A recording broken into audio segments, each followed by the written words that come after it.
जिनके लिए हम लड़ते हैं उन्होंने तो हमारा साथ नहीं दिया। खेत पे क्यों बैठे थे दिवाकर भट्ट जी? उन्होंने बोला कि मैं चुनाव लड़ूंगा, तो उनकी वाइफ ने मना किया। दिवाकर भट्ट जी ने बोला कि अभी मुझे इस प्रदेश को वास्तविक स्वरूप में लाना है। पहला चुनाव जब हारे तो दिवाकर भट्ट जी की वाइफ ने 2 सल्फास की गोली खा के सुसाइड कर दिया और एक नोट छोड़ के गए थे, जिनके लिए तुम लड़े उन्होंने तुम्हें मुंह के बल गिराया है और ये अपमान मैं बर्दाश्त नहीं कर सकती। आज बोला जाता है कि तुमने ये बिक गए, तुम वो बिक गए। तुम उसके संघर्ष की तुम्हारी औकात नहीं है कि उसका नाम ले लो। इस प्रदेश में जो बोलते हैं कि तुम्हारे भट्ट जी ने ऐसा कर दिया, अरे भट्ट जी ने जो किया है तुम नाम लेने की स्थिति पे भी नहीं हो। सब कुछ बर्बाद कर दिया उत्तराखंड के लिए, और जिसके लिए किया वही लोग भूल गए, वही अपमानित करने। तो जो कौम ऐसा करेगी ना अपने लोगों के साथ, उसका यही हाल होगा, उसी की संस्कृति खत्म होगी। 25 इयर्स की जर्नी को आप किस तरह से देखते हैं? फेलियर एक शब्द में बोलूं तो 25 साल में आप स्वास्थ्य के लिए नीति नहीं बना पाए। 25 सालों में आपके पास जो है आज अस्पतालों में डॉक्टर नहीं है, उपकरण नहीं है। 25 सालों से पलायन बढ़ते हुए आया है। 25 साल से आप तय नहीं कर पाए हैं इस राज्य की राजधानी क्या होगी। 25 साल से आप तय नहीं कर पाए हैं कि इस राज्य का मूल निवासी कौन होगा। 25 साल लग गए हैं हमारी राज्य भाषा गढ़वाली, कुमाऊनी, जौनसारी, भोटिया, बोक्शा, राजी, थारो इनको दर्जा नहीं मिला है। हमारे सामने सबसे बड़ी दिक्कत ये है कि हमारे पास लैंड नहीं है, तो हम क्या करें? जो बेसिक संसाधन है, जल जंगल जमीन के अधिकार हैं, वो यहाँ के व्यक्ति को दे दो। यहाँ का डेवलपमेंट ये है कि जो हमारा 1992 का ब्लूप्रिंट है कि 23 जिले बनाओ, 150 से 200 ब्लॉक बनाओ, 104 से 106 विधानसभाएं होनी चाहिए, 15 से 25 के बीच में जो लोकसभा सीट होनी चाहिए। जब एरियाज छोटे रहेंगे तो नीतियां गांव-गांव तक पहुंचेंगी। जो सेंटिमेंट उत्तराखंड क्रांति दल जताता है, ये सेंस पब्लिक में क्यों नहीं आ रही है? जो भी कल्चर को बचाने की कोशिश कर रहे हैं वो लोग हमारे साथ जुड़े हुए हैं। आपको पता है जो लोक कलाकार हैं उनको ऐसे दयनीय स्थिति में क्यों रखा गया है? षड्यंत्र है बहुत बड़ा, ताकि कोई नरेंद्र सिंह नेगी जैसा नाम ना उभर जाए, क्योंकि वो तो फिर गाने से सत्ता पलट देते थे। आप क्यों कहते हैं कि गैरसैंण ही हमारी परमानेंट कैपिटल होनी चाहिए? देखिए, गैरसैंण से हमारे 70% जो मसले हैं पहाड़ के वो हल हो रहे हैं। गैरसैंण में महिला जो है, एक प्रेग्नेंट महिला भी मर जाती है बच्चे को जन्म देते हुए। भाई हमें एम्स की जरूरत है, वहां पे हमें अस्पतालों की व्यवस्था में सुधार की जरूरत है। वो कैसे होगा जब वहां पर अधिकारी बैठेंगे, वो तब होगा जब वहां पर नेता बैठेंगे, ये तभी तो संभव है। देहरादून का मूल निवासी जो है ना, वो खुद चाहता है यहाँ से राजधानी चली जाए। स्वाभिमानी मोर्चा पे आपका क्या कहना है? सबने दुकान खोली हुई है, जिसका जो मन आया उसने वो किया। भाई क्या नारा है तुम्हारा? जय उत्तराखंड जय पहाड़ हमारा नारा है। क्या विचारधारा है, क्या मुद्दे हैं तुम्हारे? वही मुद्दे जो हमारे हैं, तो साथ में क्यों नहीं चल रहे? पर मैंने एक चीज और बोली, स्वार्थ और समर्पण कभी एक नहीं होता है।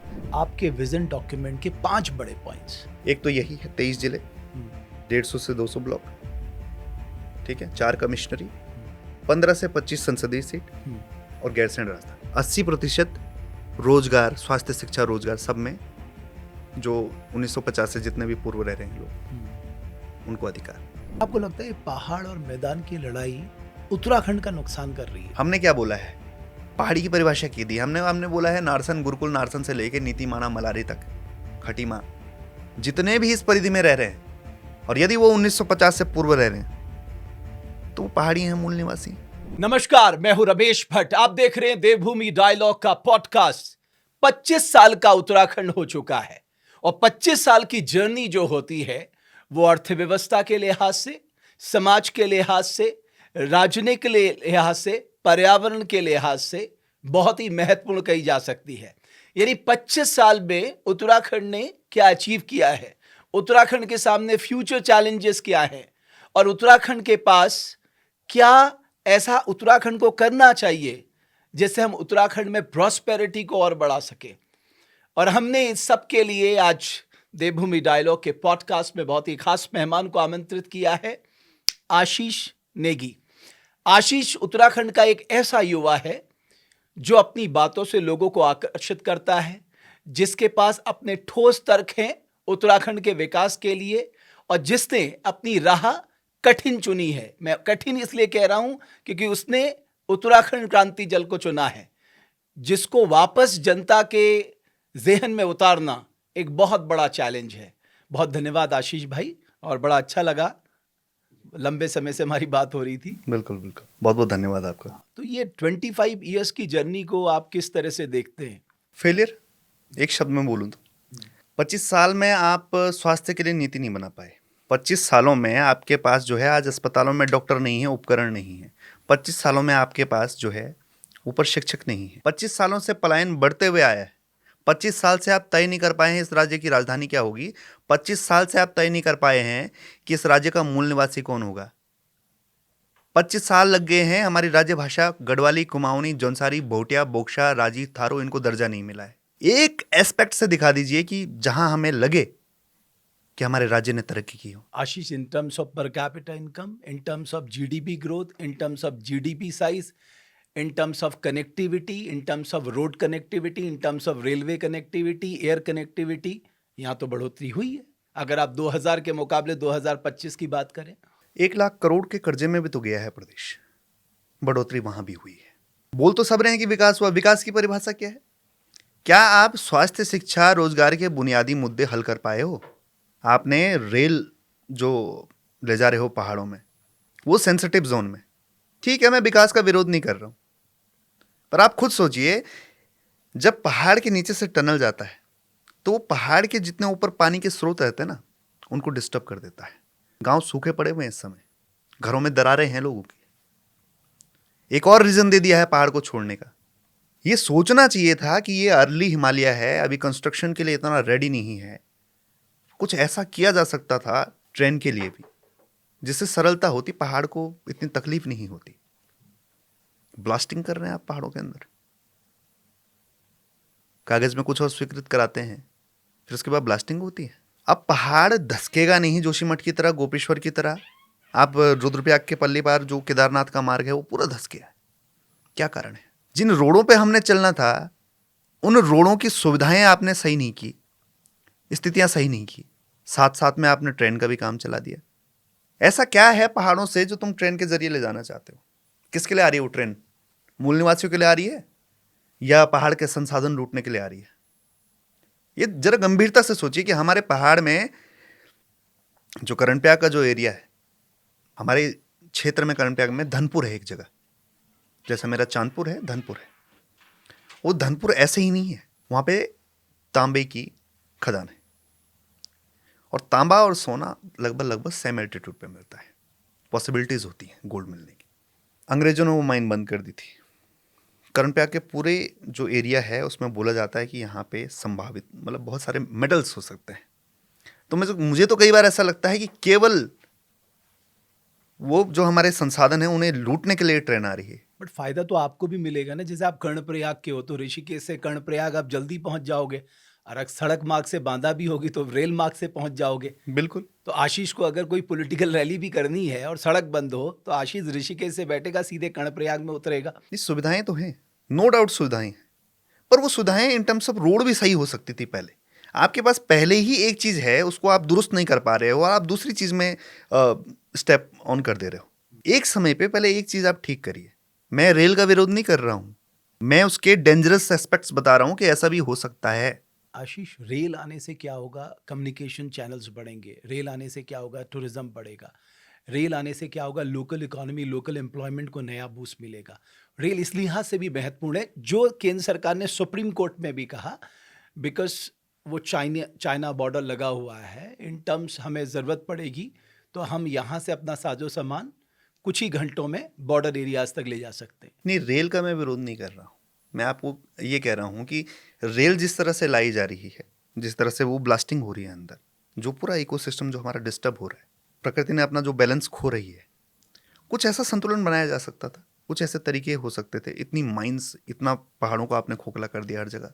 अब वो फ्यूचर में किसको नुकसान देगा? देखिए, कई बार बातें ऐसी बोली जाती हैं कि लोग तो अपना घर तोड़वाने के लिए भी तैयार हो जाएंगे जब बोला जाएगा कि अरे इससे तो डेवलपमेंट होगा, इससे तो रोजगार बढ़ेगा, इससे ये होगा, इससे वो होगा। हमारा जो पूरा प्रदेश है, हमारी जो प्रकृति है, हमें इसकी रक्षा के हेतु ऐसे नियम और ऐसे कानून बनाने चाहिए थे रेल को लाने से पहले, कि जो है इकोसिस्टम डिस्टर्ब ना हो। एग्री करता हूं, रेल फायदेमंद है और वो फायदे जो हैं वो हमें गिनाने की भी जरूरत नहीं है, पर क्या क्या ड्रॉबैक्स आ सकते हैं, क्या क्या चैलेंजेस आ सकते हैं, उसके लिए भी हमें प्रिपेयर होना पड़ेगा। बट आशीष, आपको नहीं लगता कि सरकारों ने इसके लिए सर्वे किया होगा? उनके दिमाग में नहीं होगा कि साहब ये एक डिज़ास्टर प्रोन एरिया है, सिस्मिक जोन 5 जोन की एरिया है, अगर यहाँ पर हम टनलिंग करेंगे, और वो तो कहते हैं हम ब्लास्टिंग कर ही नहीं रहे, हम टीबीएम का इस्तेमाल कर रहे हैं, हम न्यू ऑस्ट्रेलियन टनलिंग मशीन का इस्तेमाल कर रहे हैं, जो सबसे सेफ इक्विपमेंट्स माने जाते हैं, सेफ टेक्नोलॉजी मानी जाती है हिमालयन रीजन के लिए। देखिए, कागजों में तो यही पास हुआ है, पर हमारे कई लोगों ने ये बोला है कि मॉर्निंग में ब्लास्ट की आवाज आती है, घर हिलते हैं, पहाड़ हिलता है, इसलिए हम यहाँ पे कह रहे हैं। कई लोगों ने बोला है, जोशीमठ का जो पूरा एरिया है वो बोलते हैं, कई लोगों ने इसके खिलाफ आवाज भी उठाई है। कौन सुन रहा है? कंपनी तो मनमानी कर रही है अपनी। एनटीपीसी पावर प्रोजेक्ट बिल्कुल कर रहे हैं। ये वहां के स्थानीय लोगों की कंप्लेन है, मैं पहला व्यक्ति नहीं हूं जो इस पर बोल रहा है। उन लोगों ने बहुत प्रयास किए, वो लोग कई बार बोलते हैं कि देखिए यहाँ मॉर्निंग में ब्लास्ट होते हैं। बट हम सबक ले रहे हैं। कहाँ से ले रहे हैं? हमें तो हमारी सरकार को तो चिंता ही नहीं है। कभी मुख्यमंत्री गए दौरे पे या कोई मंत्री गए दौरे पे कि सब ठीक है? ये जो विकास के नाम पे विनाश हो रहा है ना, इसके जो दूरगामी परिणाम होंगे बहुत दुखद होंगे, बहुत दुखद होंगे। अभी हमने उतना कुछ झेला नहीं है जो कुछ झेलने वाली स्थितियां जो पैदा हो रही हैं। आशीष, हमारे सामने चैलेंज क्या है? हमारी 71% जो लैंड है वो फॉरेस्ट एरिया के अंदर आती है, तो हमारे पास डेवलपमेंट के लिए लैंड बहुत लिमिटेड है। अब उसी लैंड में हमें इंफ्रास्ट्रक्चर बनाना है, उसी लैंड पे हमें घर बनाने, उसी लैंड में हमें टाउनशिप बनानी है, जो भी करना है उसी लैंड में एग्रीकल्चर एक्टिविटीज़ करनी है।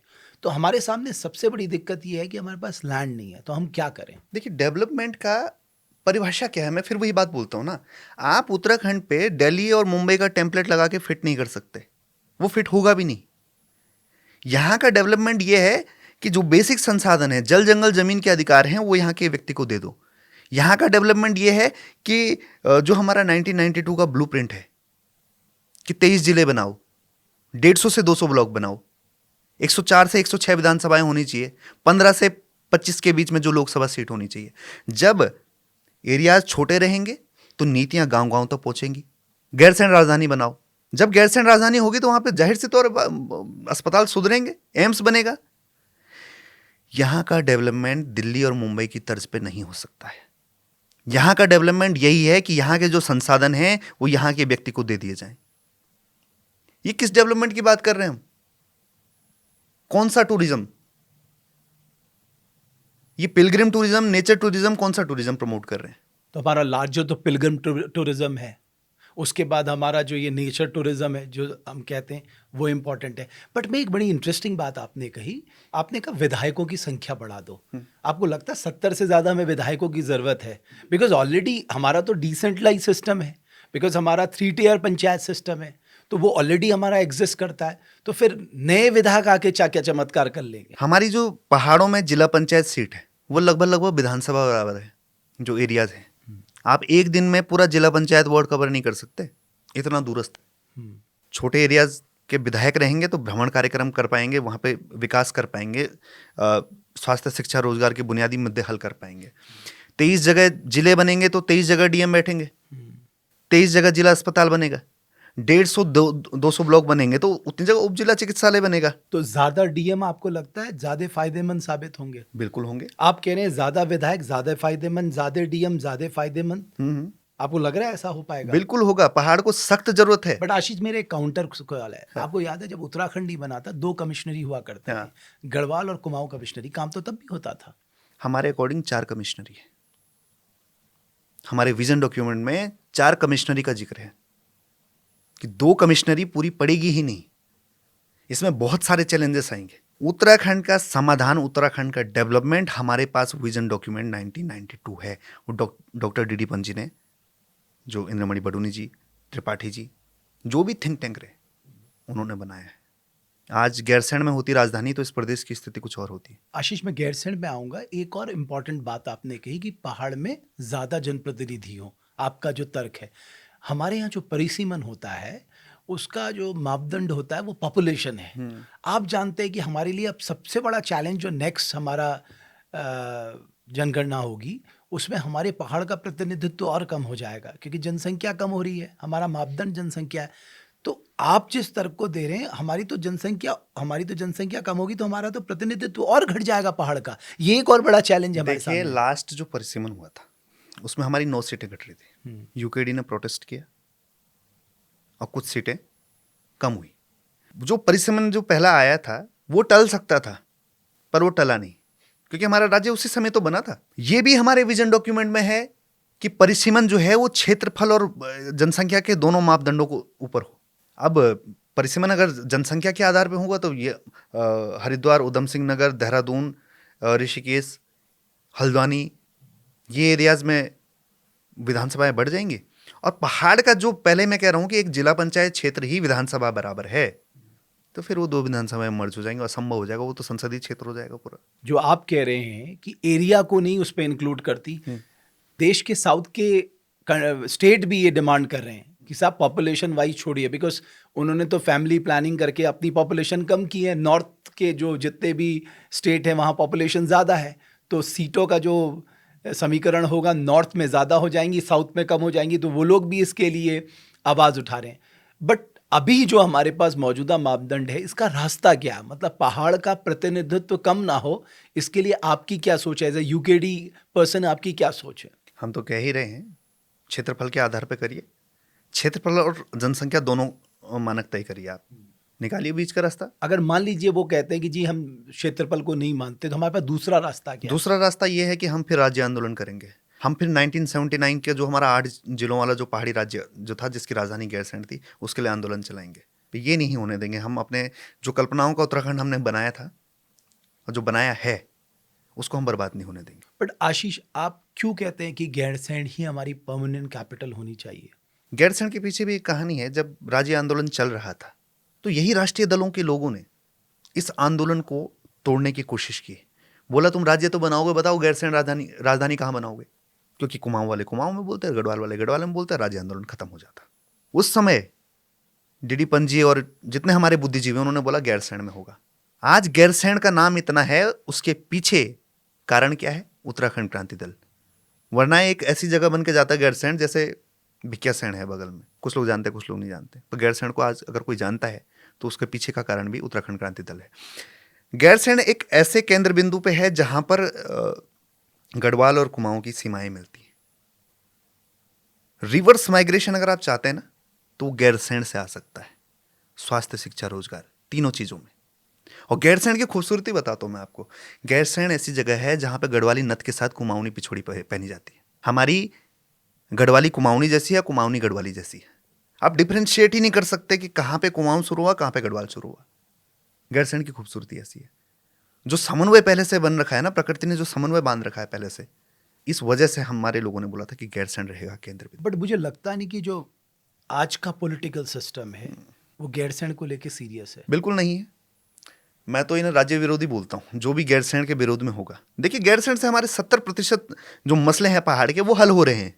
गैरसैंण में महिला जो है, एक प्रेग्नेंट महिला भी मर जाती है बच्चे को जन्म देते हुए। पिलखी में ऐसा हुआ, बहुत सारी चीजें ऐसी हुई। भाई, हमें एम्स की जरूरत है वहां पे, हमें अस्पतालों की व्यवस्था में सुधार की जरूरत है। वो कैसे होगा? जब वहां पर अधिकारी बैठेंगे। वो तब होगा जब वहां पर नेता बैठेंगे। ये तभी तो संभव है। देहरादून का मूल निवासी जो है ना, वो खुद चाहता है यहां से राजधानी चली जाए। बट एम्स तो आपको मिल नहीं सकता ना। एम्स ऑलरेडी आपके ऋषिकेश को मिल चुका है। आपको ऑलरेडी उधम सिंह नगर में एक सैटेलाइट सेंटर मिल चुका है, जो मुझे लगता है कि उड़ीसा के अलावा दूसरा ऐसा राज्य होगा जिसके पास सैटेलाइट सेंटर है। तो तीसरा तो मिल ही नहीं सकता हमें। देखिए, अगर नहीं मिल सकता यहाँ के एम्स में, तो वैसे भी हमारा इलाज नहीं हो रहा है। आप जाइए एक बार यहाँ पे इलाज कराने, किसी से भी पूछिए किस स्टेट के लोगों का इलाज हो रहा है। इसके तथ्य पे चैलेंज किया जा सकता है। ऊपर सारे रेफर सेंटर बने हुए हैं, जितने भी अस्पताल। नीचे जब हम यहाँ एम्स में आते हैं, बोलते हैं आप अपना पेशेंट 3 दिन तक जमीन पर रख सकते हैं, हमारे पे बेड फ्री नहीं है। तो जब हमारे काम आना ही नहीं है इसने, तो फिर क्या हमारी जमीन कब्जाने के लिए बना रखा था? बेस अस्पताल है वहां पर, उसमें डॉक्टर नहीं है, उपकरण नहीं है। स्वास्थ्य के मौलिक अधिकार जो स्वास्थ्य है हमारा, उसके लिए हमें 300 किलोमीटर की पदयात्रा करनी पड़ती है। और उसके बाद मुख्यमंत्री से मुलाकात होती है। मुख्यमंत्री बोलते हैं कि देखिए, हम कोशिश कर रहे हैं, पर हमारे पास सभी डॉक्टर्स अवेलेबल नहीं। पर मेरा प्रश्न ये है ना कि क्यों रहेंगे डॉक्टर आखिर रूरल एरियाज पे? जब तक आप उनका मानदेय बढ़ा के नहीं दोगे, जब तक आप उनके लिए डीएम एसडीएम वाली फैसिलिटी नहीं दोगे। सेम टीचर का हाल है, क्यों रहेगा कोई? सेना पे जब आर्मी जो रूरल एरियाज में जाती है, उनको भी भत्ता बढ़ा के दिया जाता है। जब तक आप ऐसा नहीं करेंगे, तब तक डॉक्टर्स नहीं रुकेंगे, तब तक शिक्षक नहीं रुकेंगे। बट केवल अलाउंस से ही नहीं होगा ना, उनके बच्चों के लिए एजुकेशन फैसिलिटीज हो, बाकी सुविधाएं भी वहां देनी पड़ेगी। मैंने फिर टीचर क्यों बोला, साथ में यही तो बोला। टीचर भी तो यही चाहेगा ना, जहां मैं पढ़ाऊं अपने बच्चे वहां पढ़ा सकते हैं ना टीचर। ये तो है नहीं कि आप गवर्नमेंट स्कूल में पढ़ाएंगे और आपका बच्चा प्राइवेट स्कूल में पढ़ेगा। जब आपके लिए आवास बनेगा तो आप अपनी व्यवस्थाएं सुधारेंगे, सवाल करेंगे सरकार से। बट आशीष, मैंने इसका एक दूसरा पक्ष देखा कि पहले हम ना जॉब मिल जाए इसके लिए बहुत मेहनत करते हैं, भागते हैं।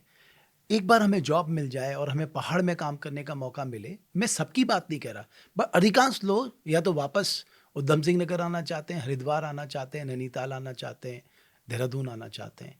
ये हमारी इनबिल्ड कर गया है सोच में। पहाड़ में बहुत कम लोग ऐसे हैं जो सेवा देना चाहते हैं। ये सोच को कैसे बदलें? देखिए, अगर ऐसी सोच एग्जिस्ट करती है तो यही चेक करने के लिए मैं कह रहा हूँ, स्वास्थ्य, शिक्षा, रोजगार के बुनियादी मुद्दे हल करो, गैरसैंण को एक बार राजधानी बना दो, फिर देखते हैं सोच कितनी एग्जिस्ट करती है। तो आशीष नेगी ये कह रहे हैं कि एक बार गैरसैंण परमानेंट कैपिटल बन जाए, शिक्षा, स्वास्थ्य और रोजगार के बुनियादी मुद्दे हल हो जाएंगे। पहाड़ों में हो जाएंगे। कैसे? आप खुद देखिए ना, जब डॉक्टर वहां पे बैठेंगे, अफसर वहां पे रहेंगे, नेता वहां पे बैठेंगे, नेता का परिवार वहां रहेगा, तो अपनी फैसिलिटी के लिए तो करेंगे कम से कम अस्पतालों की सुविधाएं। देहरादून कैसे विकसित हुआ, यहाँ पे अस्पतालों में कैसे डॉक्टर हैं? देहरादून भी परमानेंट कैपिटल थोड़ा है, अस्थायी राजधानी। आज स्थायी तो है, पर स्थायी तो मान चुके हैं ना ये मनी मन। बैठ कितने रहे हैं ये गैरसैंण में, कितना समय बैठ गए गैरसैंण में? बट आपको लगता है कि लोगों के मन में ये भाव है हम गैरसैंण को अपनी परमानेंट कैपिटल बनाएं? प्रेशर पब्लिक से नहीं दिखाई देता, वरना आपको लगता है कि आज के दौर में पॉलिटिकल सिस्टम में पॉलिटिकल पार्टी जनता के प्रेशर को हैंडल कर सकती है अगर जनता ये मन बना ले कि नहीं साहब गैरसैंण हमारी स्थायी राजधानी बनाओ? नहीं, ये तो आपने बहुत अच्छी बात बोली। अगर ऐसा है तो फिर से एक बारी मुहिम दिखा देंगे हम सड़कों पे कि कितने लोग इसमें पक्ष में है, नहीं है। जनता ये बोलती गई कि गैरसैंण गैरसैंण गैरसैंण, वो समझे नहीं इसके पीछे हम क्या बोल रहे हैं, कितना डेवलपमेंट होगा इससे। आज जो पलायन का माहौल बन गया है वो रुकेगा, वो सब चीज़ें व्यवस्था ठीक हो जाएंगी, प्रदेश ठीक हो जाएगा। वो ये शब्द पे चले गए, वो उसके अर्थ पे नहीं गए। तो हमारी जो जनता है मुद्दों पे तो वोट ही कहाँ हुआ है। बड़े चुनाव में धर्म बचाया, छोटे चुनाव में जाति बचाई, ये तो किया है ना। स्वास्थ्य, शिक्षा, रोजगार के बुनियादी मुद्दों पे गैरसैंण राजधानी पे चुनाव ही कब हुआ है? हम लेके भी जाते हैं मुद्दे तो कितने पहुंचते हैं, कितने बोलते हैं? तो आप ये मानते हैं कि जनता शिक्षा पे, स्वास्थ्य पे, रोजगार पे गैरसैंण परमानेंट कैपिटल बने, इसको आधार बना के वोट नहीं करती? अभी तक तो नहीं किया है।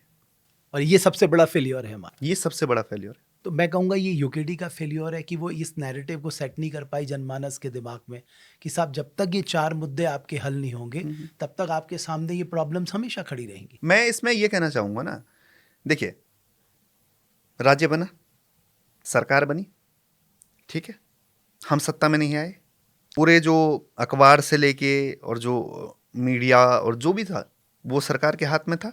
हमारी विचारधारा गांव-गांव तक पहुंची नहीं, हमारा विजन डॉक्यूमेंट कभी गांव तक पहुंचा ही नहीं है। अब एक बात बताइए, दोष किसे देंगे आप, यूकेडी को या उस पूरे सिस्टम को? आज जब सोशल मीडिया आ रहा है तब जाके हमारी बात गांव-गांव पहुंच रही है। जो आज लोगों में उबाल दिख रहा है, जो आज भावनाएं जाग रही हैं, ये सोशल मीडिया की वजह से है। ये पावर है सोशल मीडिया की।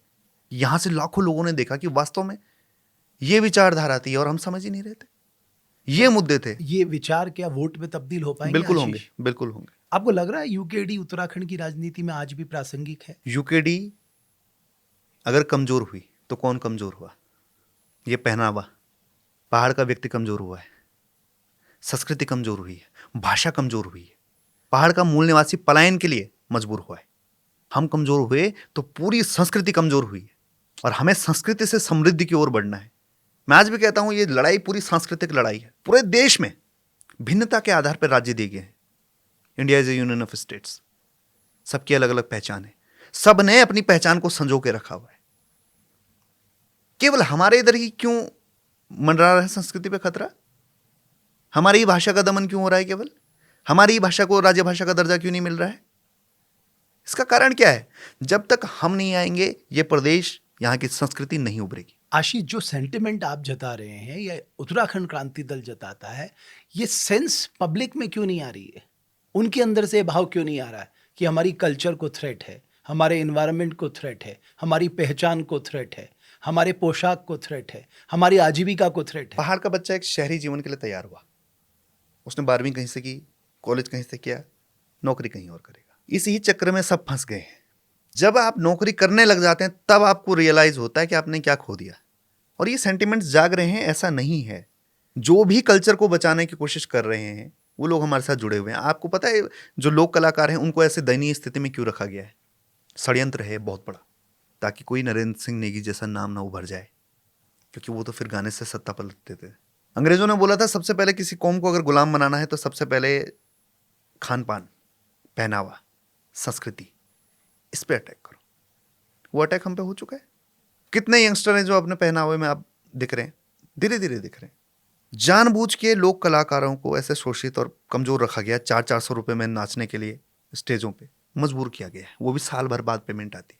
अगर ये जो सरकार है ये पहाड़ हितैषी है तो संस्कृति का जो बजट है वो बढ़ा क्यों नहीं देती? कलाकारों को फिक्स पेंशन क्यों नहीं देती? हेल्थ बेनिफिट्स क्यों नहीं देती? ट्रैवल अलाउंस क्यों नहीं देती? संस्कृति का ढोंग पीट रहे हैं। आशीष, आपको लगता है कलाकार हमारा एकजुट है? अगर वो एकजुट रहता, जो आपने इश्यूज उठाए जो बिल्कुल सही आपने कहा, क्यों नहीं हमारे कलाकारों की लाइवलीहुड में, उनकी प्रॉस्पेरिटी में बदलाव आए?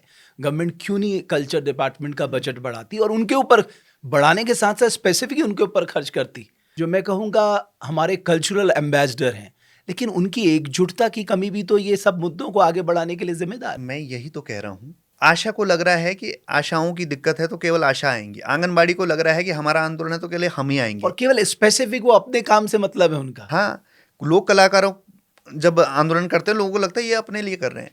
अरे भाई, जब आप देखोगे तो सबकी आइडेंटिटी आपकी यहीं की मूल निवासी, आप पहाड़ी लोग। मैं तो हमेशा हर आंदोलन में देखता हूँ कि ये हमारे पहाड़ी समाज का आंदोलन है, ये हमारे पहाड़ी समाज का आंदोलन है। जब तक हम ये नहीं सोचेंगे कि ये भी हमारे अपने लोग हैं, ये भी इसी पहाड़ियत के लिए, इसी कल्चर के लिए काम कर रहे हैं, अपना स्वार्थ नहीं है उनका भी, वो संस्कृति का रिप्रेजेंटेशन कर रहे हैं, कुछ नहीं मिल रहा उन्हें, हमारी तरह स्थिति है उनकी। कार्यकर्ता देखना तो यूकेडी का देखना आप। यूकेडी का कार्यकर्ता है इस समय है, इस समय है। बट यूकेडी क्यों फेल हुई आशीष? आपने देखो, अब आप इतना समय तो वहां बिता चुके हो कि आपकी एक सेंस ऑफ अंडरस्टैंडिंग बन गई कि यूकेडी कहाँ कमी रह गई, जिसने राज्य के लिए आंदोलन लड़ा, जिसने राज्य के लिए इतना त्याग किया, जिसके नेताओं ने, मैं कहूँगा, बहुत मेहनत की इस राज्य को बनाने में, वो अप्रासंगिक क्यों हो गए इस राज्य में? जो हमारे पूर्व में विघटन हुए वो एक बहुत बड़ा कारण है। पहली बार हमने कांग्रेस को समर्थन दिया, दूसरी बार हमने बीजेपी को समर्थन दिया। पर समर्थन किस पे दिया? 9 बिंदु। 9 बिंदु में क्या था? राजधानी गैरसैंण, मूल निवास, भू कानून। हुआ कुछ भी नहीं, हुआ कुछ भी नहीं, लेकिन उसके बाद भी बने रहे। ये गलती हुई है, मैं स्वीकार तो रहा हूं, हो गई ये वाली गलती। पर इसका मतलब क्या है कि हमारी गलती केवल इतनी थी? इसका मतलब क्या है कि हमारे नेता भ्रष्टाचारी नहीं थे? इसका मतलब क्या है हमारे नेताओं ने किसी का शोषण नहीं किया? इस प्रदेश में पहला सशक्त भू कानून लाने वाले कौन? दिवाकर भट्ट, 250 वर्ग मीटर वाले। इस प्रदेश में राजस्व पुलिस को, ये पटवारी को राजस्व पुलिस का दर्जा देने वाले कौन? दिवाकर लेकिन भट्ट। इसका क्रेडिट किसको जाता है? क्रेडिट तो फिर जनरल बीसी खंडूरी को। खंडूरी- किसी, आज आपने पहली बार बताया दिवाकर भट्ट, बिल्कुल सही आपने कहा, वो रेवेन्यू मिनिस्टर थे उस दौरान, लेकिन इसका क्रेडिट किसको जाता है? अगर वो अपनी बात पब्लिक तक नहीं पहुंचा पाई, किसका फेलियर? ये मीडिया का फेलियर है। दिखाया ही नहीं गया हीरो, हमें तो विलन प्रोजेक्ट किया गया हमेशा कि आप बिक गए, आप बिक गए। कहां बिके हम? कितने में बिके बताओ? आप ये बताओ ना, कुर कमीनों को रेगुलाइज करने वाले दिवाकर भट्ट। जो काम आज हम सड़कों पे कर रहे हैं ना, वो दिवाकर भट्ट जी ने सदन में की है। ये जो राष्ट्रीय दल है ना, अगर गुरूर किसी ने तोड़ा है तो वो दिवाकर भट्ट है। जब विघटन हुआ, यूकेडी डी बनी, तो उसका जो सिंबल था वो कमल था। तो आशीष, आपको ये बात डराती नहीं है कि जिस दिवाकर भट्ट ने इतना सब कुछ किया, आज वो नेपथ्य में है? देखिए ऐसा है ना, तो आपको अपना फ्यूचर पर्सपेक्टिव एक डर दिखाता नहीं है कि मैं जिस रास्ते पे चल रहा हूं, जब दिवाकर भट्ट जैसे लोग इस स्थिति में हैं तो हमारा क्या होगा? पहले तो मैं ये बात कंप्लीट करता हूँ सिंबल वाली। उन्होंने देखिए उस राष्ट्रीय दल को कितना मजबूर कर दिया कि नहीं, हम अपने नाम पे ही लड़ेंगे, अपनी विचारधारा पे ही लड़ेंगे, तुम्हें देना पड़ेगा। वो इतनी टिल्ट हुई, हम नहीं टिल्ट हुए तो वो झुके। हम वो लोग हैं जो आज कांग्रेस के प्रदेश अध्यक्ष हैं। इनके दादाजी को हमारे पहले विधायक ने हराया था, जसवंत सिंह बिष्ट जी, कि टूटी चप्पल फटी कोट और जसुदाते दिए वोट। आशीष, वो जमाना और आज की पॉलिटिक्स में धरती आसमान का अंतर है। हम आज पॉलिटिक्स का नैरेटिव चेंज हो चुका है, पॉलिटिक्स का एटमॉस्फेयर चेंज हो गया है, पॉलिटिक्स में लोगों की सोच बदल चुकी है। फिर आता हूं मैं आपके दूसरे सवाल पे। मुझे रत्ती भर डर नहीं, मैं व्यक्तिगत अपने स्वार्थ की पूर्ति कर लूं और ये प्रदेश बर्बाद हो जाए, ऐसा तो हम कभी नहीं चाहेंगे। आशीष, आपके पास अगर आपको राजनीति में आना था तो आपने दो पार्टी में से, कांग्रेस थी जो स्थापित पार्टी थी, भारतीय जनता पार्टी जो वेल एस्टैब्लिश पार्टी है, इन दोनों को छोड़ के यूकेडी क्यों चुना? क्योंकि यूकेडी ने मेरे लिए स्टैंड लिया है, यूकेडी ने मेरा साथ दिया है। जब सड़क पर मुझ पर हाथ उठाया गया तो मेरे लिए यूकेडी खड़ी हुई और लास्ट तक बैठी रही मेरे साथ। बीजेपी कांग्रेस से कोई नहीं है? नहीं थे। फिर जब हमने सब चीजें देखी कि क्या रोड मैप है, क्या क्या संघर्ष है, तो जिसकी भी आत्मा पहाड़ के लिए अगर इतनी भी धड़कती हो ना, थोड़ा सा भी सोचती होगी, वो सीधा यूकेडी में आएगा। मैं वही कह रहा था कि कार्यकर्ता देखना तो यूकेडी का देखना। ऐसा समर्पण है ना, खुद ही छपवाता है झंडे, खुद ही टोपी बनवाता है, खुद ही पहन के निकलता है अकेले सड़क पे संघर्ष करने के लिए। वो गदरे फांदता है, वो पहाड़ चढ़ता है, उतरता है, कुछ नहीं मिल रहा बदले में, कुछ भी नहीं। ये हमारे आप त्रिपाठी जी की स्थिति देखिए, सॉरी पुष्पेश त्रिपाठी जी की। 24 साल का लड़का विधायक बन गया। आज की डेट में कोई 24 साल का व्यक्ति विधायक बनेगा ना तो सबसे पहले फॉर्च्यूनर लेगा।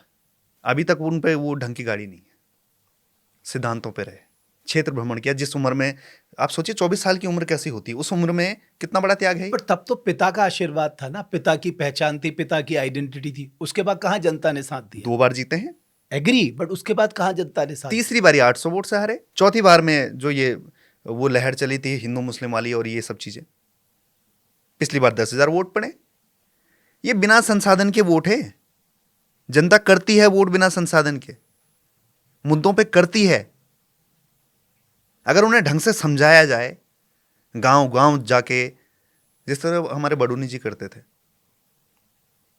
जो पद यात्राएं का दौर निकलता था, जनता को समझाते हुए निकलते। मैंने भी देखा इस बार इस पद यात्रा में बहुत से लोग जुड़े हैं, केवल सोशल मीडिया पे नहीं है, लोग धरातल पे भी हैं। आशीष, चैलेंज वही है, ये आज जो जुड़ रहे हैं ये वोट में ट्रांसलेट होंगे, बिकॉज राजनीति में अर्थमेटिक ही सब कुछ होता है।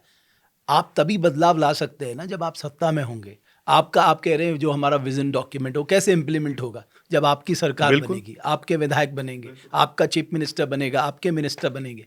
बट ये कैसे मुमकिन है? आपकी 70 कॉन्स्टिट्यूंसी में आप 70 कॉन्स्टिट्यूंसी में आज ये हिम्मत नहीं जुटा पाएंगे कि आप 70 लोगों को ढूंढ सकें। ये आपको लग रहा है? मैं आपको अगले 6 महीने में 11,000 बूथों पर बूथ अध्यक्ष दिखाऊंगा यूकेडी के। हमारे पास प्रॉपर रोड मैप है, हवा में नहीं चल रहे हम लोग। ये चिकन और एग की थ्योरी है। संगठन होगा तो नेता आएगा, बूथ पे अगर आपका व्यक्ति होगा तो मजबूत व्यक्ति भी लड़ने आएगा। कमियां हमारी ये रही कि संगठन हमने खड़ा नहीं किया बूथ लेवल पे।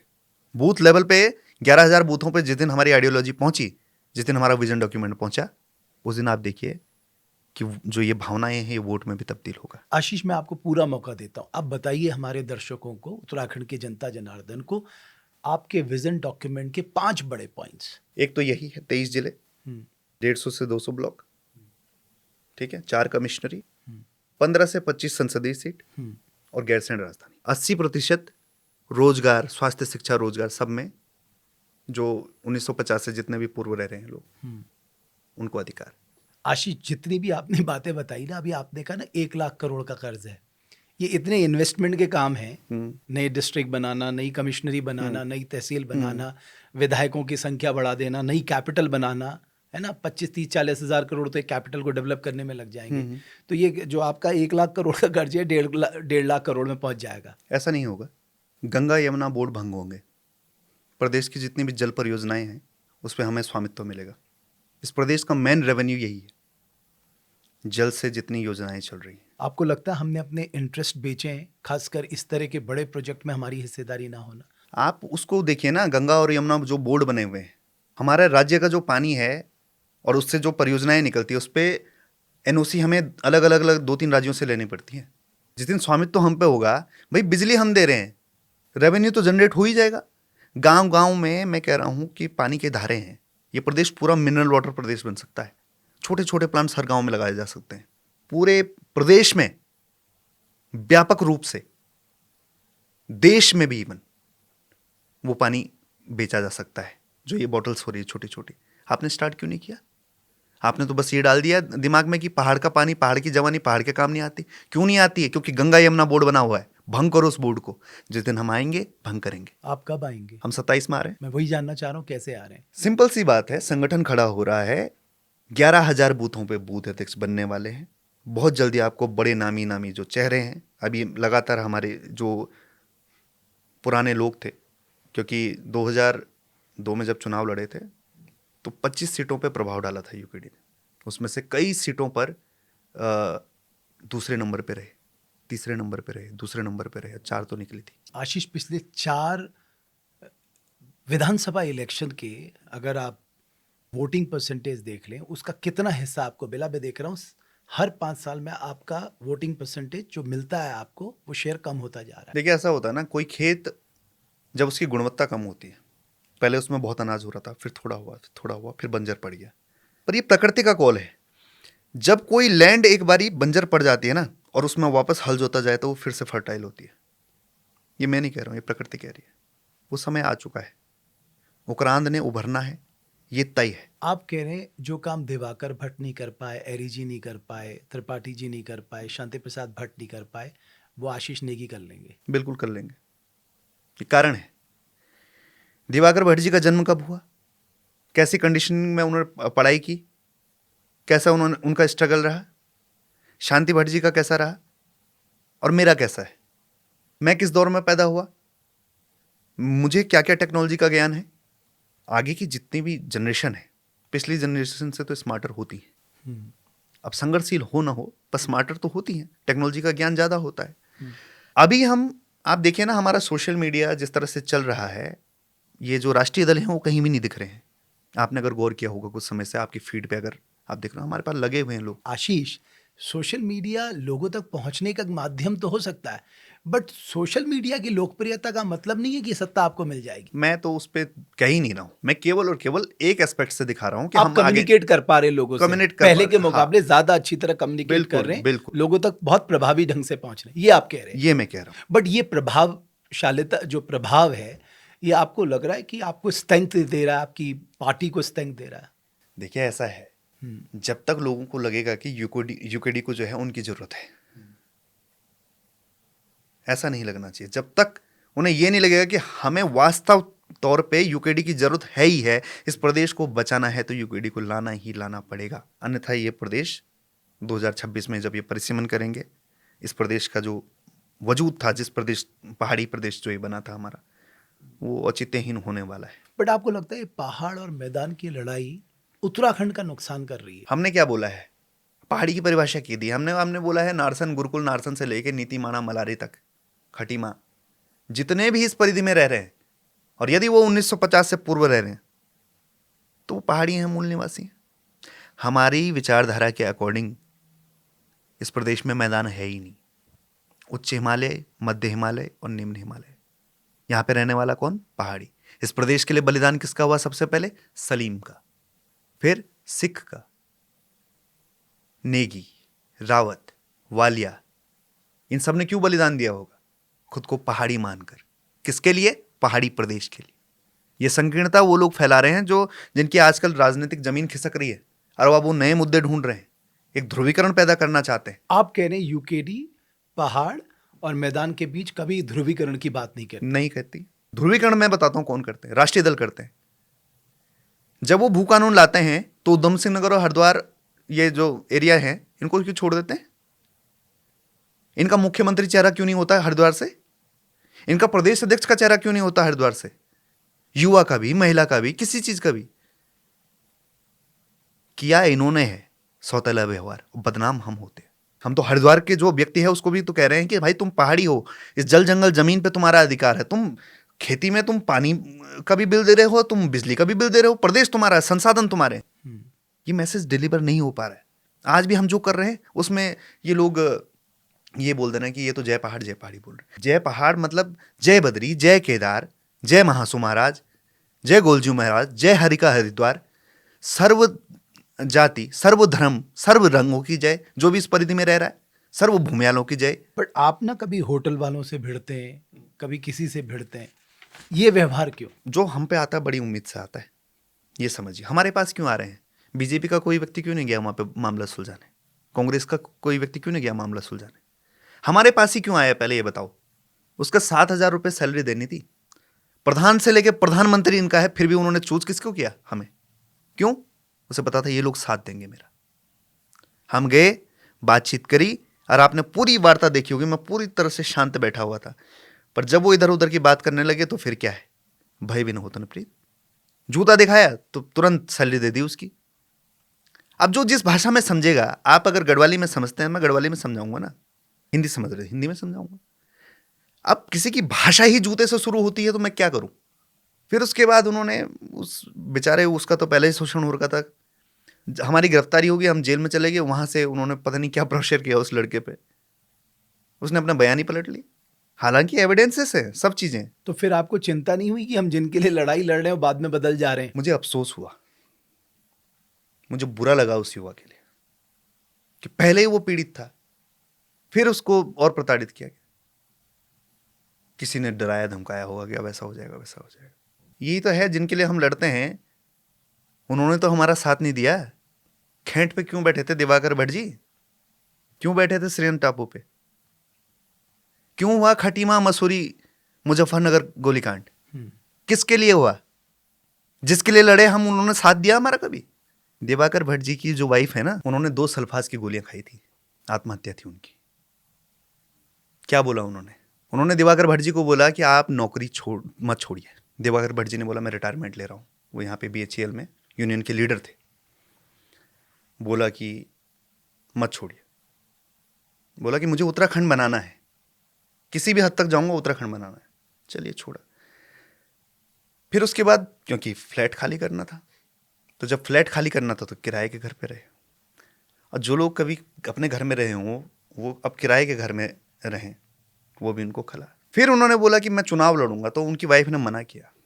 बोला तुम तो खेंट पे रहे, तुम तो आंदोलन में रहे, तुम जनता के बीच रहे ही नहीं, जनता तो तुम्हें भूल गई होगी। दिवाकर भट्ट जी ने बोला कि अभी मुझे इस प्रदेश को वास्तविक स्वरूप में लाना है। पहला चुनाव जब हारे तो दिवाकर भट्ट जी की वाइफ ने 2 सल्फास की गोली खा के सुसाइड कर दिया, और एक नोट छोड़ के गए थे कि मुझे पता है मेरी आधी गोली में ही मौत हो जाती, पर तुम्हारे संसाधन मुझे बचा देते, मैं नहीं जीना चाहती हूँ, तुमने मेरी बात नहीं मानी, जिनके लिए तुम लड़े उन्होंने तुम्हें मुंह के बल गिराया है, और ये अपमान मैं बर्दाश्त नहीं कर सकती। आशीष, ये बात आपको डराती नहीं है आगे क्या होगा? मैं पहले ये सोच के हैरान हूं, आप खुद सोचिए कि तुम्हें तुम्हारा उत्तराखंड मुबारक। लास्ट लाइन ये थी, जिस व्यक्ति ने इतना कुछ सहा, जिसका परिवार बर्बाद हो गया, जिसकी वाइफ ने सुसाइड कर दिया, इस जनता के लिए जिसने कौन सी हड्डी है जो नहीं तोड़वा रखी है, उसको आज ऐसे सवाल पूछे जाते हैं। आज बोला जाता है कि तुमने ये बिक गए, तुम वो बिक गए, तुम उसके संघर्ष की तुम्हारी औकात नहीं है कि उसका नाम ले लो। इस प्रदेश में जो बोलते हैं कि तुम्हारे भट्ट जी ने ऐसा कर दिया, अरे भट्ट जी ने जो किया है तुम्हारा, तुम नाम लेने की स्थिति पे भी नहीं हो। इस प्रदेश में इतना बड़ा त्याग बलिदान है। उनके बच्चे को ले जाते थे पुलिस वाले उठा के, कहाँ है तेरा बाप, कहाँ है? 10 साल का बच्चा जब उसको थाने में ले जाते होंगे, क्या मनोस्थिति पे गुजरती होगी। शूट एट साइट का ऑर्डर चल रहा है, सब कुछ बर्बाद कर दिया उत्तराखंड के लिए, और जिसके लिए किया वही लोग भूल गए, वही अपमानित कर रहे हैं। तो जो कौम ऐसा करेगी ना अपने लोगों के साथ, उसका यही हाल होगा, उसी की संस्कृति खत्म होगी। फिर भी आप उसके लिए लड़ रहे? हम तो उलझ के रह गए हैं गिरधा के गानों में कि हम लड़ते रहे, हम लड़ते, रोलो, उलझ के रह गए हैं। क्या करें? अपने दायित्व से हम भी भाग जाएं? हमारे हाथ में लड़ना है, आवाज उठाना है, जेलों में जा रहे हैं, संघर्ष कर रहे हैं, पदयात्रा कर रहे हैं, भूख हड़ताल पे बैठ रहे हैं, क्योंकि हम तो अपना सब कुछ सारा भाव दे चुके हैं ना इस जमीन को। हम तो मान चुके हैं अपना कि अब तुम्हारे पास कुछ भी बीतेगी तो हम तैयार हैं। हमने झोंक दिया खुद को, हम तैयार हैं उसके लिए। मतलब आप पैर पीछे नहीं खींचे? नहीं खींचेंगे, मतलब ही नहीं है। तो आपकी जो मदर फादर हैं, आपकी जो वाइफ हैं, वो नहीं कहती कि जिस एज में तुम्हें अपना करियर बनाना था तुम ये सब क्या कर रहे हो करके? देखिए ऐसा है, मेरी माँ राज्य आंदोलनकारी है, और मैं कोई ऐसा व्यक्ति तो हूं नहीं कि जो सीधा चल के राजनीति करने आया है। मैंने अपनी स्किल डेवलपमेंट की है, मैंने नॉलेज गेन किया है, और मैं अपने व्यक्तिगत जीवन में कभी भी आगे निकल सकता हूँ। पर मुझे सांस्कृतिक रूप से पूरे प्रदेश को उभारना है, सामाजिक रूप से और राजनीतिक रूप से एक करना है। किसी की हिम्मत ना हो अंकिता जैसा हत्याकांड दोहराने की, किसी की हिम्मत ना हो सुरेंद्र सिंह नेगी को जैसे सड़क पे चांटे पड़ रहे थे, किसी की हिम्मत ना हो कि हमारे मूल निवासी की तरफ कोई उंगली भी कर दे। मैंने वो चैलेंजेस, वो सब चीजें देखी है मैंने जमीन पे, धरातल पे, कि वो जो छोटी छोटी जो दमन करती हैं ना चीजें, दमन आंखें दिखा के भी हो जाता है, दमन ऊंची आवाज करके भी हो जाता है, वो हमने झेला है। मैं सब चीजें बारीकी से नोटिस की है। और कितने परेशान हैं हमारे लोग। आज क्यों निकल रहा है उबाल यूकेडी के लिए? क्यों बोल रहे हैं लोग जय पहाड़ जय पहाड़ी? ये जो छोटे छोटे नारे होते हैं ये क्रांति लाते हैं बड़े। आज दो, अभी दो, उत्तराखंड राज दो। बनाया तो हम ही ने है ना, हम ही संवारेंगे इसको। एक पीढ़ी ने संघर्ष किया, आज लोग चाह रहे हैं कि वही पीढ़ी दोबारा संघर्ष करे। उन्होंने बना के दिया है, हमने अब संजोना है, अब तो वोट के माध्यम से होना है। बट आशीष, आज की राजनीति में जो संसाधन चाहिए, जो मैनेजमेंट चाहिए, जो पूरी ताकत चाहिए, है ना, जो पूरा एटमॉस्फेयर चाहिए, वातावरण चाहिए, वो कहाँ से आएगा? यूकेडी का कोई भी विधायक संघर्ष के दम पे बना है, संसाधन के दम पे नहीं बना है। आप संघर्ष करने की क्षमता रखिए, सब चीजें जुट जाएंगी। आप इस प्रदेश के लिए सब कुछ अपना झोंक के तो देखो। बहुत से लोग हैं हमारे पास ऐसे लोग नहीं होंगे जो बोलेंगे कि इतना इतना पैसा लो और ये आप पार्टी बढ़ाओ। पर हमारे पास ऐसे लोग हैं जो दिन की दिहाड़ी करते हैं और उसमें से कुछ अंशदान करने की हिम्मत रखते हैं, और ऐसे हजारों लोग हैं हमारे पास। हमारा जो नेता है वो संघर्ष से पैदा होता है। हमारा नेता किसी की चरण वंदना से पैदा नहीं होता है, संसाधन के दम पे नहीं होते हमारे यहाँ नेता।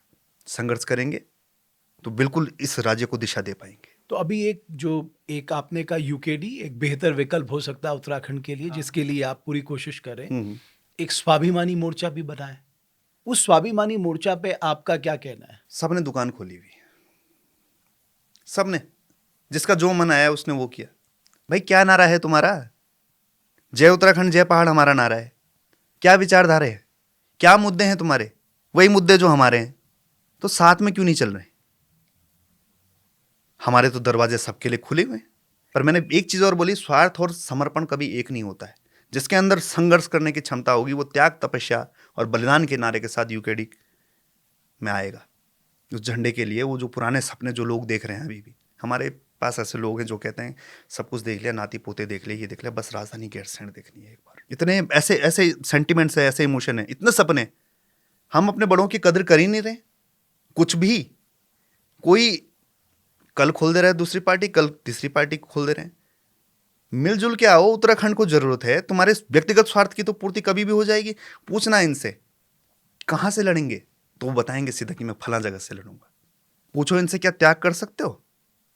नाम बनाना कोई बड़ी बात नहीं होती है, बड़ी बात होती है उस बनाए हुए नाम को जला देना, खाक कर देना। हर कोई कह रहा है मैं यहां से लड़ूंगा, वहां से लड़ूंगा। बोलो ना मैं छोड़ देता हूं सब चीजें इस प्रदेश के हित के लिए। बोल सकता है कोई इनमें से? कोई नहीं बोलेगा। चुनाव तो आप भी लड़ोगे? मुझे जिस दिन लगेगा कि मैं 70 विधानसभाओं में अच्छा प्रभाव डाल के इस प्रदेश में एक राजनीति को, नई राजनीति को जन्म दे सकता हूं, मैं अपने जो स्टेप है पीछे कर लूंगा। मुझे कोई मोह नहीं है, इतना मोह नहीं है मुझे। आज की सरकार जो है वो मेरे सारे मुद्दे पूरे कर दे जितने मैंने यहाँ पे बताया। मेरी 10 पीढ़ियां चुनाव नहीं लड़ेंगी, मुझे चाहिए ही नहीं कुछ बदले में। मैं तो प्रदेश के लिए बोल रहा हूं कि ये संस्कृति बचाने के लिए, भाषा बचाने के लिए, यहाँ के लोगों को रोजगार देने के लिए। हमें कुछ नहीं चाहिए बदले में। हमारा जो नारा ही त्याग का है, त्याग, तपस्या और बलिदान। कहीं पे स्वार्थ है, कहीं पे कुछ है। हम उस आइडियोलॉजी पे चल रहे हैं जिस आइडियोलॉजी पर ये हमारा जो पार्टी है उस पर गठन हुआ था। भाजपा से 1 वर्ष बड़ी है यूकेडी, कई लोगों को नहीं पता होगा। लेकिन आज भाजपा कहाँ और यूकेडी कहाँ है? जिस तरह से धर्म का कार्ड खेला गया, हम लोग नहीं खेल पाए, साफ सीधी बात है। फिर अर्थ बल की बात आई। शराब की लत किसने लगवाई लोगों को? ढोलक चिमटे पकड़ाकर महिलाओं को, महिला मंगल दलों को ये रोजगार बाहर वालों को दे दिया। पोस्टमैन हरियाणा से आ रहे हैं, ठेकेदार यूपी से आ रहे हैं, एम्स में जो नर्सिंग में जो भर्ती हुए हैं वो राजस्थान से आ रहे हैं। पहाड़ का व्यक्ति डाक देने लायक भी नहीं रहा। ये भी तो भाजपा ने किया है। सशक्त भू कानून हटा दिया, सब चीजें हटा दी, ताल के ताल बेच दिए, बुग्याल बेच दिए, हर पहाड़ की बोली लगा दी। ये सब चीजें वापस लानी है। बट आशीष, उसके बावजूद भी, अगर आप जो कथन कह रहे हैं उसके बावजूद भी वो 2/3 मेजॉरिटी से जीत जाते हैं, मैक्सिमम सीटों को जीतकर सरकार बना लेते हैं, इसको क्या कहेंगे? फिर वही है, गिरदा के गीत हैं, हम लड़ते रहे, हम लड़ते रहो, छोड़ेंगे नहीं, पर संघर्ष करेंगे। संघर्ष सफल होता है। मन में आप संकल्प बांध दो, और ऐसा नहीं यहाँ पे बड़ी बड़ी बात करके आप सीधे घर में सोने चले गए। यदि मैं यहाँ पे इतनी बातें बोल रहा हूँ ना, तो इसके लिए मैं तपूंगा, इसके लिए मैं खपूंगा, इसके लिए मैं संघर्ष करूंगा।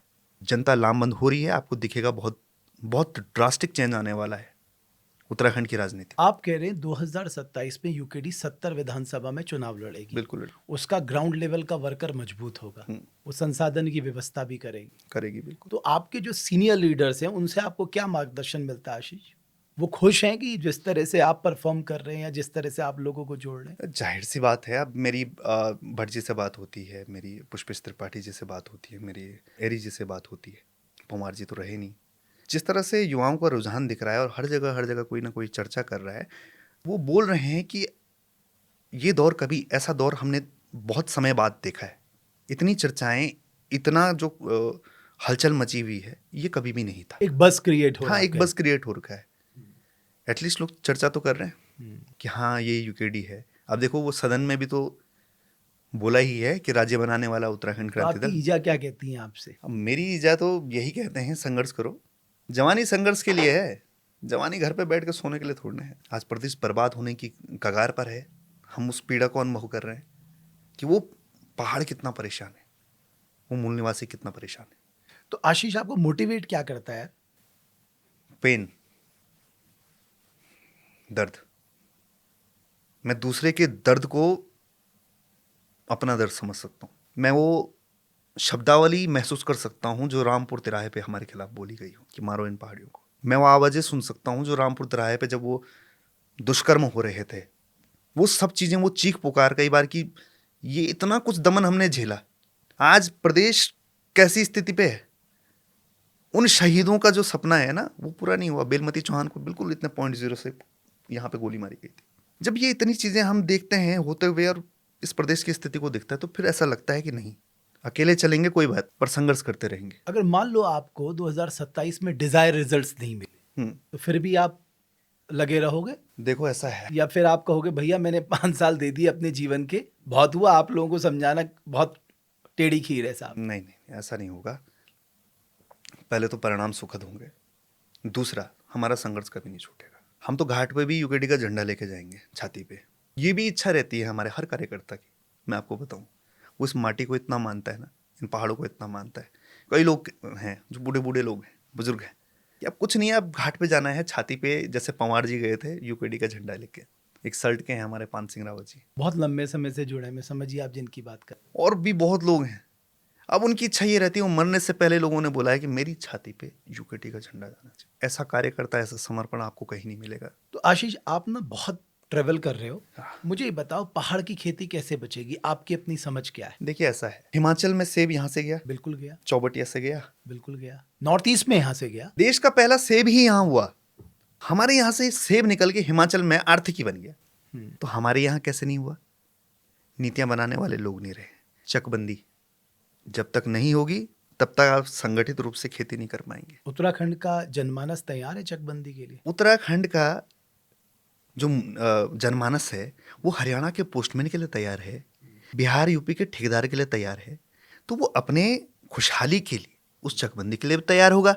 आज अगर आप किसी से पूछोगे कि चकबंदी क्या है, वो बोलेंगे कि वो घेरबाड़ करना, पत्थर से ऐसे चक बनाते हैं। नहीं, वो इंटीग्रेशन ऑफ लैंड है। है। एग्री, वो लोग, आप कह रहे हैं आप लोगों को समझा नहीं पा रहे। किसी ने समझाने की कोशिश नहीं की। फिर क्वेश्चन आता है कि अब हमारी कहीं पे उपजाऊ जमीन है और कहीं पे नहीं है, वो भी मानक है चकबंदी में। नहीं, लेकिन ये तो अनरियलिस्टिक बात कर रहे हो ना आशीष आप। मैं तो कितने पहाड़ों से लोग बात होता, या तो यह खेता बदले दुहर खेत देना लीजिए, कोई तैयार नहीं होना, मैं क्यों अपना खेत दूं? देखिए, समन्वय बांधा जाएगा, समझाया जाएगा, संगठित रूप से खेती हो सकती है, चकबंदी पॉसिबल है। अब ये जो चैलेंजेस है ये हिमाचल में नहीं होंगे। यहाँ खेती वहाँ खेती, यहाँ हिमाचल में नहीं होंगे। आज हर कोई कह रहा बांदर सूंगर। बट हिमाचल को एक मुख्यमंत्री मिला ना, जिसने इसको पूरी आजीविका का एक बहुत बड़ा माध्यम बना लिया। तो यहाँ क्यों नहीं मिल पा रहा है? हमारे पास तो सब विजन लेके हम चल रहे हैं। किसी एक चीज के लिए भी नीति है सरकार पे? ये पॉसिबिलिटीज पूरी हैं कि 27 में यदि हमारी सरकार आती है तो हम इस प्रदेश में बहुत अच्छे चेंजेस करेंगे, बहुत बेहतरीन स्तर पर, सांस्कृतिक, आर्थिक, सामाजिक, सब तरीके से। बट आशीष, एक और चैलेंज है, मैं इसलिए कह रहा हूँ, मैं पार्ट ऑफ गवर्नमेंट रहा हूँ, कि हमारे जो रेवेन्यू रिसोर्सेस हैं वो लिमिटेड हैं। जैसे हमारी डिपेंडेंसी जो है वो सेंटर पे टिकी हुई कैसे? है। हर चीज़ में रेवेन्यू, आज भी आपके रेवेन्यू का 2/3 जो है वो सेंटर से आता है, आपके पास केवल 1/3 है। तो ये मान लीजिए 24,000 करोड़ रुपए आपका रेवेन्यू है। आपका कमिटेड एक्सपेंडिचर, जिसमें आप तनख्वाह देते हैं, ब्याज देते हैं, ऋण चुकाते हैं, वही 42,000 करोड़ रुपए है। तो फिर आप सबसे पहले तो हमारे पास पैसा होना चाहिए, तभी तो हम खर्च कर पाएंगे। देखिए, गंगा यमुना बोर्ड जिस दिन भंग होगा, ये जो परियोजनाएं हैं ना, बड़ी बड़ी जो डैम्स हैं, इसमें हमें पूर्णतः स्वामित्व मिलेगा। कितनी बिजली उत्पादन करते हैं, कहाँ जाएगा रेवेन्यू? आपको पता है, इसी पानी पे जैसे हम गंगा बोर्ड भंग करेंगे, हम दूसरे प्रदेश में जो ये जा रहा है पानी, ग्रीन एक्सचेंज के नाम पे, ग्रीन बोनस के नाम पे हम उनसे मांग सकते हैं। आपका लेजिस्लेटिव कॉम्पिटेंस ही नहीं है ये। लेजिस्लेटिव कॉम्पिटेंस का मतलब ये आपके अधिकार क्षेत्र में ही नहीं आता ये। आप अपने राज्य में जो गाड़ियां आ रही हैं उनको तो आप टैक्स कर सकते हो, ग्रीन सेस लगा सकते हो, लेकिन पानी पे आप कहो कि हम पानी पे टैक्स लगाएंगे और यूपी नहीं, से पानी लेके पे बिहार टैक्स, से लेके पश्चिम बंगाल से हमें टैक्स देगा इसके बदले, वो नहीं पानी हो पे सकता। टैक्स नहीं, ग्रीन बोनस की बात की मैं। तो ग्रीन बोनस तो सेंटर देगा ना। बिल्कुल देगा। हम 1 लाख करोड़ की पर्यावरणीय सेवा देते हैं। हाँ, ये उत्तराखंड के प्लानिंग डिपार्टमेंट ने जो भोपाल से रिसर्च करवाई उसका डॉक्यूमेंट है, डॉक्यूमेंटेड आधार है। बिल्कुल है। वो तो सेंटर पे निर्भर करता है। वो कहता है साहब हम वैसे ही आपको बहुत फंड्स दे रहे और जो फाइनेंस कमीशन का फॉर्मूला है उसके आधार पे आपको फंड्स देंगे, तो तब आप क्या करेंगे? और फिर आप अलग सरकार हैं, वहाँ अलग सरकार है। देखिए, ऐसा है, संसाधन हमारे हैं, प्रदेश के हैं, स्वामित्व हमारा रहेगा, ठीक है। रेवेन्यू जनरेट करने में कोई भी दिक्कत नहीं आएगी। ये प्रदेश जब कल्पना ही की थी डीडी पंजी ने, तो बोला था ये सबसे अमीर प्रदेश होगा सारे हिमालय राज्यों में। उसका कारण यही है कि 30% जो योगदान है यहाँ के पानी का है। तो जितनी ये योजनाएं हैं, इस पे हमारा जितना अधिकार हो गया, उसी दिन देखिए आप रेवेन्यू क्या है। और केंद्र क्या दुश्मन तोड़ने हमारी, जो हमारे संसाधन हम यूज करेंगे, पूरे देश को हम सींच रहे हैं, उसके बदले में ग्रीन बोनस नहीं मिलेगा। बट आशीष, इस देश में तो एक बहुत बड़ी बहस चल पड़ी है कि ये जो हाइड्रो पावर प्रोजेक्ट्स हैं ये कितने फिजिबल है हमारे पहाड़ों में। अभी हमने ट्रेन की बात की, हमने सिस्मिक जोन 5 की बात की, हमने डिजास्टर की बात की, हमने एवलांच की बात की, हमने ग्लोबल वार्मिंग की बात की। ऐसे में इनकी फिजिबिलिटी पे अब सवाल उठ रहे हैं। जो हमारी हाइड्रो पावर प्रोजेक्ट है, जो बिल्कुल सही आपने कहा, मुझे मालूम है हमारे यहाँ हाइड्रो पावर प्रोजेक्ट का ऑलमोस्ट जो पोटेंशियल है वो 25,000 मेगावाट के आसपास है। 3-3,500 मेगावाट अभी हम ले पा रहे हैं, तो एक बहुत बड़ा जनरेशन है और इकोनॉमी के लिए बहुत बड़ा जरिया बन सकता है। But at the same time एक थ्योरी ये भी कहती है कि जो हमारा सिस्मिक जोन है या जैसी हमारी ज्योग्राफी है, वहाँ क्या ये फिजिबल है ये पावर प्रोजेक्ट्स? डैम्स तो छोटे छोटे ही होने चाहिए थे। अब जो बन गए सो बन गए, अभी इनका यूज किया जा सकता है। भविष्य में इतने बड़े बड़े डैम्स यहाँ पे नहीं बनने चाहिए, छोटे छोटे डैम्स हों। और इस प्रदेश का जो रेवेन्यू होगा वो ऐसा मिनरल वाटर प्लांट होगा जो गांव गांव में लगेगा, हर गांव संपन्न होगा। आप सोचिए ना कितनी खपत है पानी की पूरे देश में, और एक हमारे इधर से फ्री में बहा जा रहा है। हमारे हर गांव में नौले हैं, पंदेरे हैं, पर हमने कभी उसकी तरफ देखा नहीं कि यार हमारे पंदेरे से करोड़ों रुपए का पानी बह गया। तो नीतियां उसके लिए लागू करेंगे जो इजी हो रहा है सबसे। पूरे देश में भेजेंगे पानी, उसमें क्या दिक्कत है? रेवेन्यू तो ऐसे ही जनरेट हो जाएगा। उत्तराखंड आप कह रहे हैं एक वाटर इकोनॉमी बन सकता है अगर हम चाहें। बिल्कुल, इस राज्य में ग्रीन टैक्स लागू करेंगे हम। जो एंटर हो रहे हैं, जो सेंसिटिव जोन में जा रहे हैं, वहाँ पे म्यूजिक बज रहा है, बिना पॉल्यूशन चेक कराए आप पहाड़ों में आ रहे हैं, उस पर ग्रीन टैक्स लगेगा। वो तो अभी ये सरकार भी लगाने जा रही है। सरकार का तो पता नहीं क्या पैमाना रहेगा। सरकार ने तो भू कानून भी लगाया, अब जमीनें जब बची नहीं तो तब लगाया। अभी भी क्या नगर पालिका में अभी भी हम जमीन खरीद सकते हैं। बट आशीष, मेरा एक दूसरा सवाल है। हाँ। देखिए, इस एस्पेक्ट को इस एस्पेक्ट से समझते हैं, एग्री कि सरकारों के लचर कानून व्यवस्था के चलते हमारी ज़मीनें बिकी, बट ज़मीनें भी तो हमने ही बेची ना। अगर पहाड़ में मान लीजिए रमेश भट्ट अपनी ज़मीन बेच रहा है, तो मैं अपनी मर्जी से ज़मीन बेच रहा हूँ ना। मैं ये नहीं सोच रहा हूँ कल ये जो लैंड है मेरी लाइवलीहुड सिक्योरिटी का सबसे बड़ा जरिया है। सरकार अगर इंसान बेचने का कानून लागू करेंगी, इंसान बेचने का कानून, तो आप दोष उस इंसान को दोगे जो बिक रहा है। कि बिक तो तुम खुद रहे हो ना, पर तुम्हें जरिया किसने दिया, तुम्हारे लिए गड्ढा किसने खोदा। आप सेम टाइम पे ये ला सकते कि लीज का रहेगा, बिकेगी नहीं। इसका मतलब आपका ध्येय नहीं था। जो यहाँ की जनता है, जनता की तो चेतना जागृत ही नहीं थी ना। वो तो मुद्दे को भी नहीं समझ पाए, गैरसैंण राजधानी को भी नहीं समझ पाए, जल जंगल जमीन का अधिकार नहीं समझ पाए। आपको याद होगा एक बार मैंने बांझ बुनास और काफल के लिए बोला था, बहुत बढ़िया बोला था, एग्री। अब उससे रिलेट कैसे कर पाए? क्योंकि वो उनकी भाषा थी, वो लेमन लैंग्वेज थी, वो जल जंगल जमीन का अधिकार नहीं समझे। आशीष, एक और इम्पॉर्टेंट बात आपने कही कि उत्तराखंड माल्टा इकोनॉमी क्यों नहीं बन सकता, बुरांस इकोनॉमी क्यों नहीं बन सकता, जो हमारे मिलेट्स इकोनॉमी क्यों नहीं बन सकता, है ना, और ऑर्गेनिक उत्पाद की इकोनॉमी क्यों नहीं बन सकता। नेचुरली आपसे मैं एग्री करता हूँ, हमें और ज़्यादा अच्छी नीतियों की ज़रूरत है। बट आशीष, हमारा बहुत लंबा समय हो गया, लेकिन मुझे बहुत अच्छा लगा आशीष आपसे बात करके। कोई तो है जो उत्तराखंड के लिए दिल से सोचता है, कोई तो है जिसकी भावनाएं उत्तराखंड के लिए काम कर रही हैं, और कोई तो है जो इतने ऑप्टिमिज्म के साथ दिन रात सड़कों में घूम रहा है। बिल्कुल। तो इसके लिए मैं आपको बहुत धन्यवाद करूंगा और चाहूंगा कि आप जिस मोटिवेशन के साथ आगे बढ़ रहे हैं वो मोटिवेशन आपका मजबूत हो और हमारा उत्तराखंड प्रॉस्पर हो और हम हर उत्तराखंडी जो हैं वो आगे बढ़े। और वो तभी हो सकता है जब उत्तराखंडी एकजुट एकमुट होकर काम करेगा, है ना। बहुत धन्यवाद आशीष, देवभूमि डायलॉग के मंच में आने के लिए, और बहुत अच्छा धन्यवाद। लगा। जय उत्तराखंड, जय पहाड़। जय उत्तराखंड, जय पहाड़। आशीष नेगी, मैं सिर्फ आशीष के लिए दो बातें जरूर कहना चाहूंगा। आशीष एक एक्सीडेंटल पॉलिटिशियन है जो दूसरा काम करता था, बट एक ऐसा घटनाक्रम हुआ वो इस क्षेत्र में आया। आशीष के क्लैरिटी ऑफ थॉट बिल्कुल क्लियर है कि करना क्या है। आशीष और यूकेडी के सामने चैलेंजेस बहुत हैं। अब ये उत्तराखंड की जनता जनार्दन को सोचना है कि आपके लिए, आपके हितों के लिए, आपके विषय के लिए, आपकी सोच के लिए, आपके सपनों के उत्तराखंड के लिए सही मायने में कौन काम कर रहा है। मैं आपके विवेक में छोड़ता हूं। बहुत धन्यवाद आशीष के साथ हमारे इस पॉडकास्ट को देखने के लिए।